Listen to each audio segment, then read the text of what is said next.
Mas Eno, anak kami Anis datang di rumah Tuhan. Dijelaskan dengan nama Yohanes. Amin.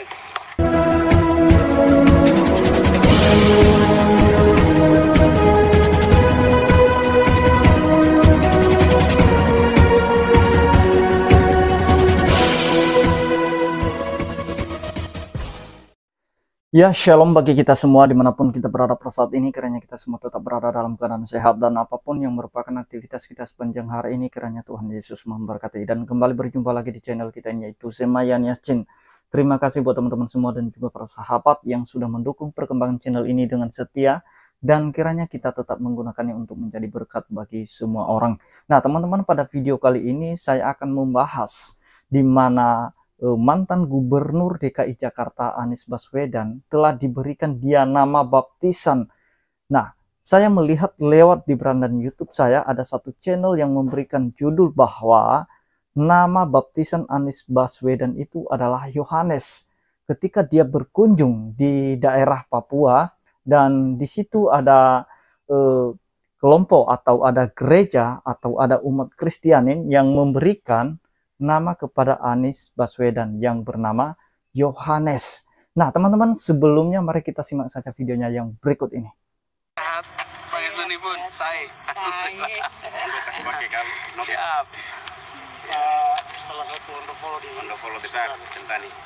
Mas Eno, anak kami Anis datang di rumah Tuhan. Dijelaskan dengan nama Yohanes. Amin. Ini kantong ini kosong, tapi kami isi dengan keluhan masyarakat adat dan masyarakat akar rumput ada di dalam sini. Terima kasih. Terima kasih, Yono. Terima kasih. Woi, Bapak di anak berbeda. Seperti yang kami katakan tadi, ini kesempatan yang mahal. Kami kepada Bapak Gubernur.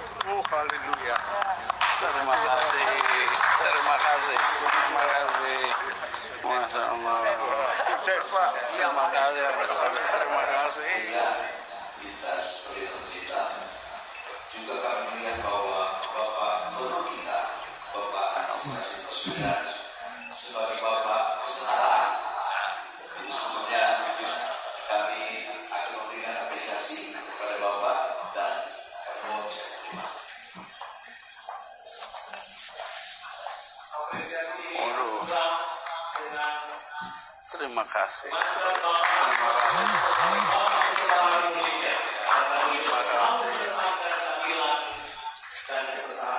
Terima kasih. Amin. Terima kasih. Oh, ini pernyataanmu. Terima kasih. Bapak tadi. Satu, dua.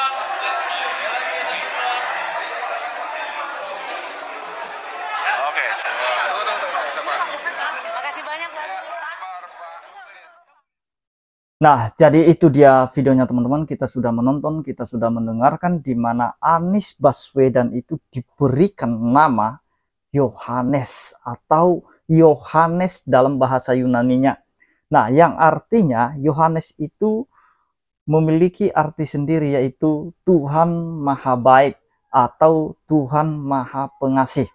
Nah, teman-teman, pertanyaannya, apa tujuannya? Apa maksudnya, atau kira-kira apa ideologinya, kenapa nama tersebut? Karena nama Yohanes itu merupakan nama tokoh dalam Alkitab, dan dia adalah Yohanes Pembaptis, dan juga ada Yohanes seorang rasul, murid Yesus. Pertanyaannya, kira-kira apa tujuannya, kenapa nama itu diberikan kepada Anies Baswedan? Nah, kita orang Kristen tidak keberatan sebenarnya ya, asal murni tujuannya dia memiliki nama itu, atau murni tujuannya nama itu diberikan kepada Anies Baswedan. Nah, kalau misalnya nama itu diberikan kepada Anies Baswedan karena mungkin dia sudah dibaptis, harusnya dia memiliki perubahan identitas. Dia sudah menjadi pengikut Kristus seharusnya. Karena nama itu pun tidak sembarangan, teman-teman ya. Nah, yang saya lihat perubahan-perubahan nama itu terjadi ketika mungkin ada seorang Kristen yang pindah ke agama Muslim, atau ada seorang mualaf.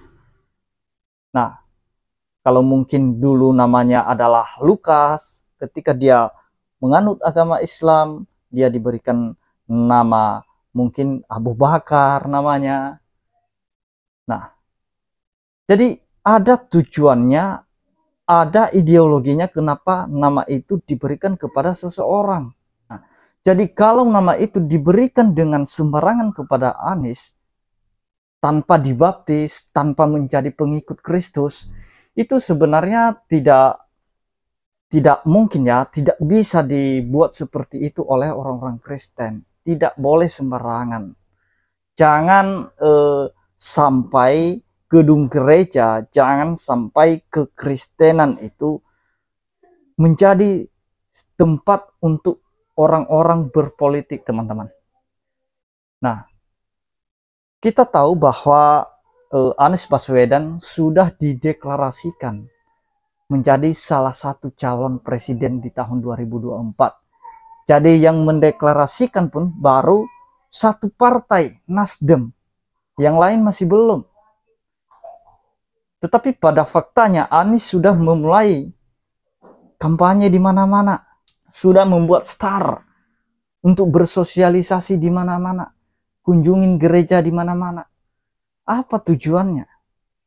Apa kapasitasnya Anies sehingga dia berkunjung di gereja-gereja sampai dia diberikan nama Yohanes? Apa tujuan dan maksudnya sebenarnya? Apakah karena dia seorang gubernur? Bukan, dia sudah mantan ini. Dan sebenarnya tidak ada haknya untuk berkunjung di gereja-gereja untuk kampanye, sosialisasi, dan lain sebagainya. Kecuali kalau sudah sah dia menjadi seorang calon presiden. Dan itu pun ada aturannya, aturan main politiknya. Itu tahun 2024 masih jauh, dan itu masih belum diberlakukan untuk kampanye di mana-mana, bersosialisasi di mana-mana, masih belum. Nah, jadi saya mau bahas ini teman-teman, supaya kita orang-orang Kristen ini, marilah kita membuka hati pikiran kita untuk bisa memberikan penilaian tersendiri, karena suara itu kan hak kita masing-masing.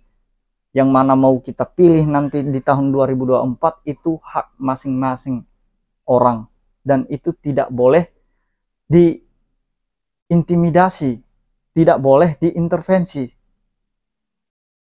Nah, siapapun nanti yang menjadi presiden kita di tahun 2024 atau yang menjadi pemimpin kita, ya kita terima saja.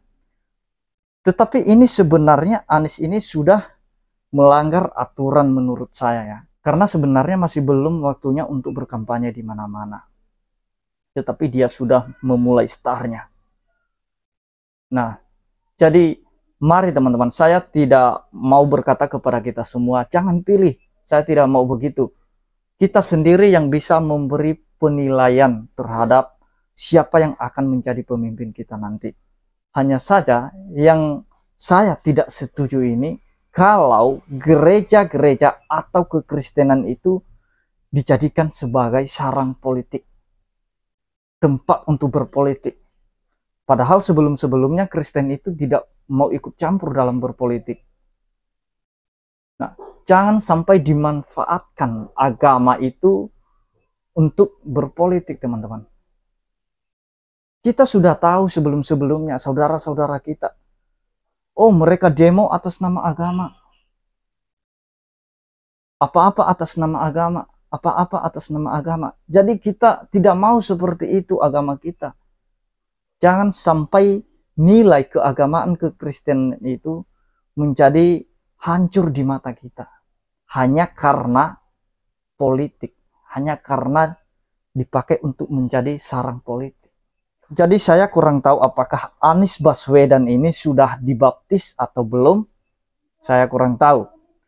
Nah, kalau misalnya dia sudah dibaptis, maka ya wajarlah kalau nama Yohanes itu diberikan kepadanya.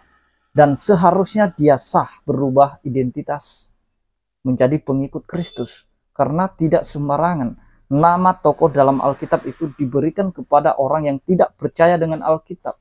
Itulah sebabnya kenapa orang diberikan nama yang dari tokoh Alkitab itu diberikan kepadanya, karena dia percayai apa cerita dalam Alkitab. Dia percayai Alkitab, dia percaya kepada Kristus, dia percaya kepada Injil. Nah, pertanyaannya, apakah Anies percaya isi Alkitab? Apakah Anies percaya kepada Kristus? Karena Yohanes dalam Alkitab itu percaya kepada Kristus. Bahkan mereka menjadi pemberita Injil. Nah, jadi kalau hanya nama ini digunakan untuk berpolitik, teman-teman, itu menurut saya sia-sia. Jangan digunakan kekristenan itu menjadi korban politik nantinya. Dan sehingga kelihatan jelek nanti nilai kekristenan itu hanya karena politik. Jangan sampai dimanfaatkan agama Kristen. Nah, kalau masalah siapa yang kita pilih nanti itu soal belakang. Itu hak masing-masing. Tidak ada yang melarang. Tidak ada yang memaksa. Silakan berikan penilaianmu terhadap sosok yang akan menjadi pemimpin bagi bangsa ini. Silakan saja. Bebas. Jadi itu yang mau saya sampaikan, teman-teman. Kiranya Tuhan Yesus memberkati kita semua. Shalom.